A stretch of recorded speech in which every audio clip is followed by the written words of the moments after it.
right, this afternoon, I'm gonna make an attempt at cooking beef Wellington. So that would be interesting. Watched one of my favorite YouTube channels there, Cowboy Kent Rollins.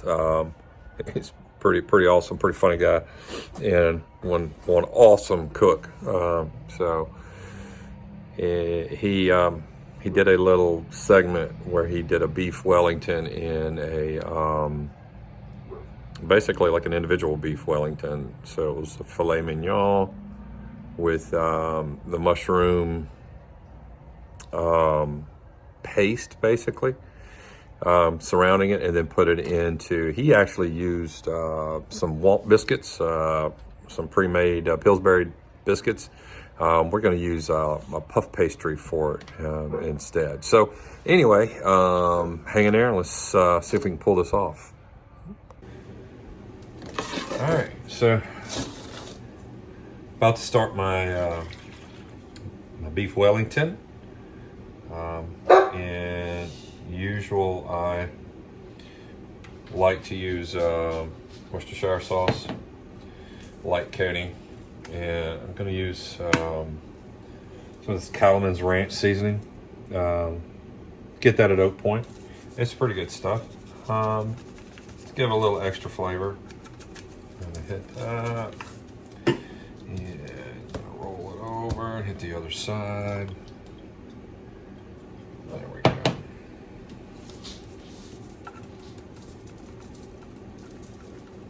Okay.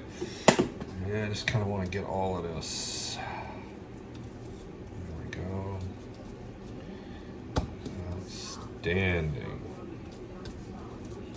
Well, beautiful pieces right there. So we're going to take these out on the grill it to just rare, and then we'll start working on our mushroom sauce.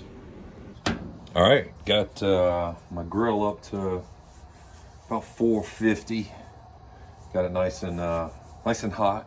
Just gonna throw these on. Again, we're not really trying to fully cook these. We're simply trying to sear them, get them to rare, and then we're gonna go from there. So while they're cooking, I'll run down a little information here. So a beef Wellington is a preparation of it's filet steak coated with a pate, and the pate they done it in foie gras, which is it's like duck liver, which is really good actually. I didn't think I'd like it, but I do actually. And then it's wrapped in a Parma ham and puff pastry, baked. Some recipes include wrapping the coated meat in a crepe to retain the moisture and prevent it from making the pastry soggy. So that's one way to do it, and I've seen it done in different ways. They coat the fillet with mustard, and then a mushroom mix with ham, and wrap it in a puff pastry and bake it. So there's multiple ways to do it. But anyway, so the route we're going to take this today is we're going to go ahead and put it in a little mushroom mixture.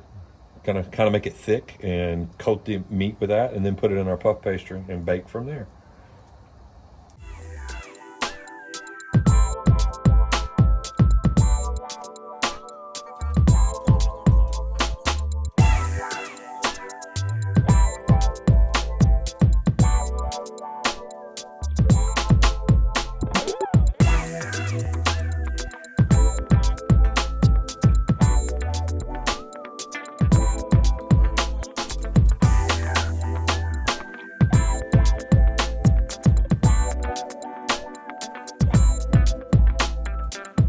All right, now got all my stuff, my ingredients prepped.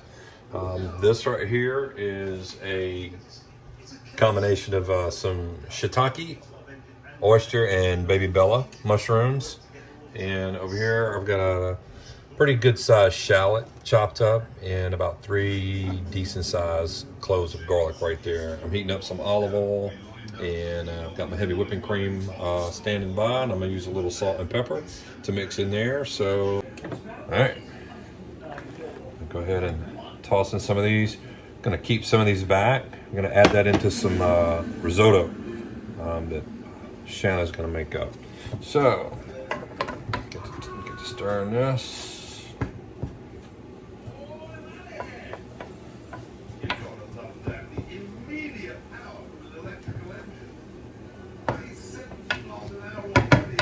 All right, that's that heat. All right, added in my shallots and garlic.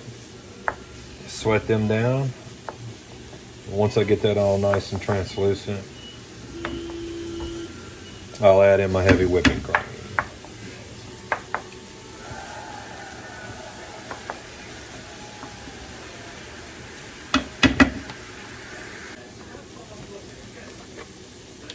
All right. Then I add in my cream.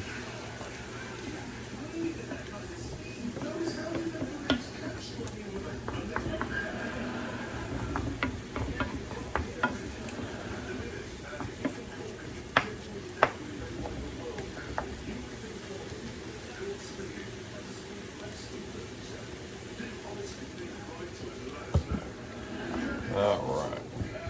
Gonna let this thicken up, and then I'm gonna let it cool as the steaks are cooling.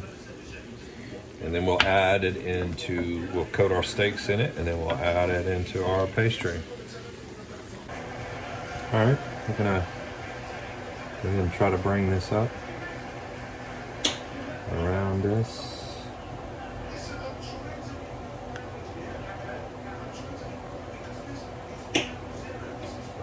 A little bit too much. So if you have too much, you can definitely trim some of this excess off.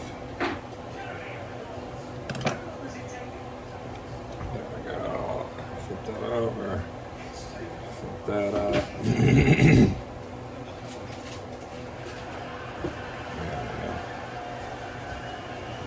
Now, I'm just going to flip that over. I've got some butter in the pan here. And keep these separated a little bit. Make sure it's all sealed up.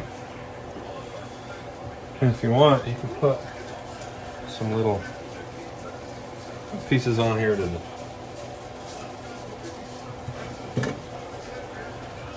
get a little design action.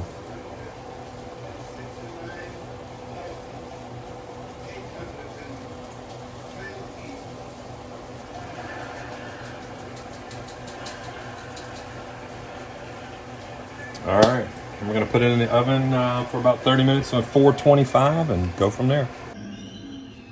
All right, so here's some orzo cooked down with that extra mushrooms that I had cut up, and a little shallot, garlic, a little olive oil and butter, and then Shanna thought it'd be a great idea to throw a little bit of her brie in there.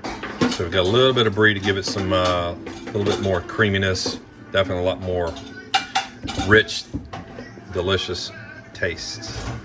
All right, so first attempt. So you can see some of the pastry has split on us there, but nonetheless, the shell is nice and hard. Smells fantastic. Oh my goodness. I think Shannon and I are gonna split one and go from there. We'll plate it up and get a little video of that. All right, and that is it. Come out pretty good. Actually, the pastry did really well. Can't wait to dig in. Looks fantastic. Well, didn't turn out picture perfect like you see in restaurants, things like that, but man, was it tasty. It was outstanding. And I even forgot, normally, I'll say normally, some recipes call for a little bit of white wine to mix in there and a little bit of flour, but we didn't do all that. We just kind of went with the shallot, garlic, and mushrooms with olive oil, and which was fantastic. So, I think the pastry is probably the deal, but nonetheless, it crisped up. It tasted fantastic. The orzo, of course, turned out wonderful. So I think it was a success. Just didn't look the prettiest, but man, was it tasty. So thanks for watching. Please like, share, Subscribe if you're not. I'd appreciate it. Catch you next time.